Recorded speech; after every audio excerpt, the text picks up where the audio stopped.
ఆయన కార్యాలు చూస్తాం. యేసు పాదాలు పట్టుకుని ఏ వ్యక్తి ప్రపంచములో పాడవలేదు. ప్రపంచమంతా ఆయన మూలముగానే కలిగి ఉన్నది ఏది ఆయన లేకుండా కలగలేదు. సమస్తము ఆయనది, భూమి ఆయనది, ఆకాశం ఆయనది, సూర్య చంద్ర నక్షత్రములను ఆయన నోటి మాట ద్వారా నిర్మాణం జరిగించినాడు. సముద్రాన్ని అక్కడ ఆగమంటే నీరుగా అక్కడ ఆగిపోయింది. అవును, అలా నమ్మాలి మనం. సృష్టి ఆయనది, సృష్టికర్త అనే దేవుణ్ణి మనం ఆరాధిస్తూ ఉన్నాం.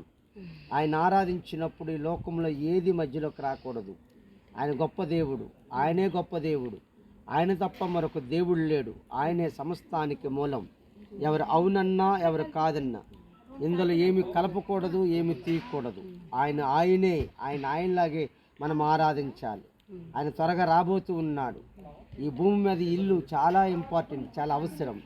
కానీ దీనికి మించిన ఒక ఇల్లు ఆయన తయారు చేస్తూ ఉన్నాడు.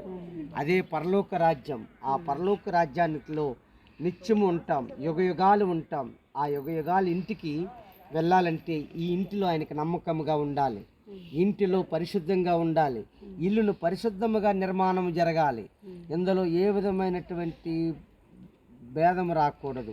ఇది దేవుడు నేర్పిన గొప్ప కార్యములు ప్రియులారా. ఇది మతము కాదు, ఆయన మత సంబంధమైన దేవుడు కాదు. ఆయన సకల జాతులకు దేవుడు, ఆయన సకల మనుషులకు దేవుడు, సకల భూమికి ఆయనే రారాజు. బైబిల్ చెప్తూ ఉంది.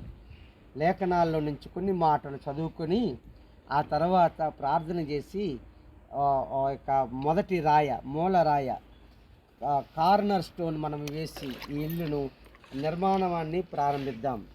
దేవుని గ్రంథము నుండి